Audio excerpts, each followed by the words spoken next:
Bueno, vamos directo al grano. Esta guía de estudio de nivel universitario está pensada para desmitificar una de las obras verdaderamente más rompedoras de la filosofía y sociología modernas. Nuestro objetivo aquí es desentrañar esas fascinantes teorías sobre el poder, el capitalismo y la sexualidad. Teorías que, literalmente, cambiaron para siempre la forma en que entendemos la sociedad contemporánea. Para mantener este análisis lo más riguroso y objetivo posible, especialmente útil para quienes estudian ciencias sociales, nos vamos a anclar directamente en la fuente primaria. Aquí tenemos la obra fundacional Historia de la Sexualidad 1, La voluntad de saber, del genio francés Michel Foucault. Este es el texto que sentó las bases para cuestionar, básicamente, todo lo que la historia oficial nos había dictado sobre la represión humana. Para que estos conceptos sean mucho más fáciles de digerir, nuestro plan de vuelo se divide en 5 partes. 1. El mito victoriano. 2. La hipótesis represiva. 3. El capitalismo y el cuerpo. 4. La ciencia y el control social. Y 5. Analizando el poder. Arranquemos. Sección 1. El mito victoriano. Silencio y la habitación procreadora. Imaginemos por un momento la típica escena del siglo XIX. La narrativa histórica tradicional nos ha vendido la idea de que en la época victoriana los placeres del cuerpo estaban súper escondidos bajo llave. Se pensaba que todo esto estaba estrictamente limitado a la alcoba conyugal y únicamente con fines reproductivos. Sumado a esto, se creía a pies juntillas que la infancia no tenía ningún tipo de sexualidad, lo que justificaba un mutismo total. Vamos, que el silencio sobre estos temas era la regla absoluta. Pasamos a la sección 2, la hipótesis represiva, el blanco principal de Foucault. Ojo con este término, porque es la base de todo, ideal para tomar apuntes. La hipótesis represiva es esa inmensa y popular creencia de que desde el siglo XVII, la sociedad burguesa y el naciente capitalismo se dedicaron a silenciar, censurar y reprimir sistemáticamente la sexualidad. Según este cuento tradicional, el placer era el enemigo de una época enfocada en el trabajo duro y, por ende, tenía que ser brutalmente ocultado. Pero claro, Foucault no se iba a tragar esa historia tan fácil. Usando algo muy parecido al método socrático, lanza 3 preguntas fundacionales que desarman todo esto.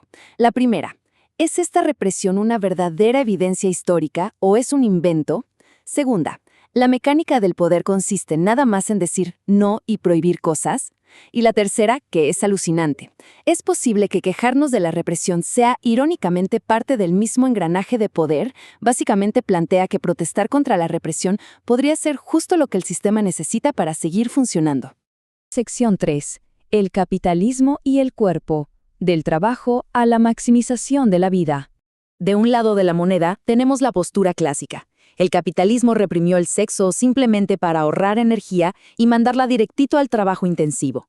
Pero del otro lado, Foucault nos muestra algo radicalmente distinto.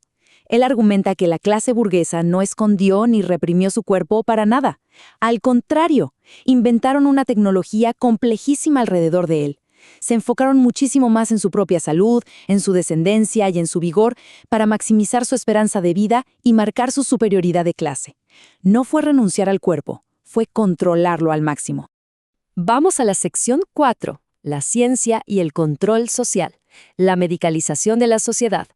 A ver, esto nos lleva a un concepto absolutamente vital, la medicalización. Estamos hablando del proceso imparable por el cual el comportamiento, los cuerpos humanos y hasta la existencia misma quedan atrapados en una enorme red de autoridad médica. La medicina dejó de ser solo para curar enfermedades. Empezó a dictar cómo debíamos vivir, estableciendo reglas de higiene pública e incluso decidiendo cómo se diseñaban las ciudades. La salud se transformó en la herramienta de control definitivo. Y todo esto no operaba en el vacío. Pensemos en cómo múltiples instituciones trabajaban juntas como un reloj suizo para recopilar datos y controlar a la sociedad. La psiquiatría se encargaba de diagnosticar a los llamados histéricos o anormales. La medicina general manejaba las políticas de salud pública buscando el vigor de las masas. Y la familia, desde casa, ejercía una vigilancia constante sobre niños y adolescentes. Todo este sistema estaba diseñado milimétricamente para generar información sin parar. Para bajar esto a la realidad con un ejemplo de los textos, veamos la famosa máquina de incitación del Dr. Charcot en el Asilo de la Salpêtrière. Si pensábamos que la era victoriana era puro silencio, este lugar demuestra lo contrario. Era una fábrica diseñada para incitar a hablar sobre el cuerpo. Hacían exámenes e interrogatorios interminables, montaban verdaderos espectáculos teatrales sobre la histeria frente al público, y acumulaban montañas enormes de expedientes sobre cada mínimo comportamiento. El poder ahí no te mandaba a callar, te obligaba activamente a hablar.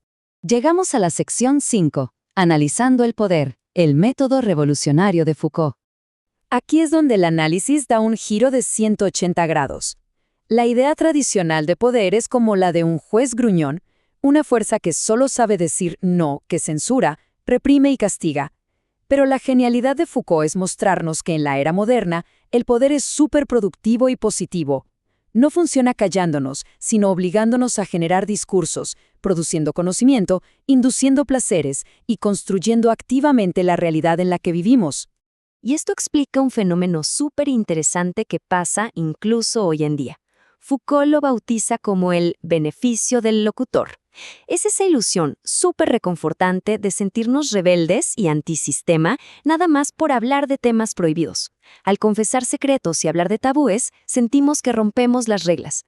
Pero la trampa es que, al confesar, lo único que hacemos es darle más información al gigantesco mecanismo clínico y psicológico del sistema. Creemos que somos rebeldes, pero solo estamos alimentando a la máquina.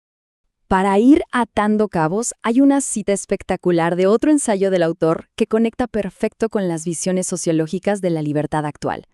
El objetivo más importante hoy en día quizá no sea descubrir qué somos, sino rehusarnos a lo que somos. Es fuertísimo, ¿no? Desde esta perspectiva, la libertad real no se trata de descubrir una identidad oculta que alguna institución médica ya catalogó por nosotros, sino de tener el valor de rechazar todas esas etiquetas que nos imponen desde afuera. Para cerrar esta guía, dejemos una reflexión resonando. Con todo lo que acabamos de ver, exigirnos a nosotros mismos confesar constantemente nuestros deseos más íntimos ¿es realmente un acto de liberación humana? ¿O es, en el fondo, el mecanismo de control social más refinado y perfecto que existe? Es una disyuntiva fascinante que sin duda alguna nos invita a seguir investigando, cuestionando y leyendo el indispensable legado de Michel Foucault.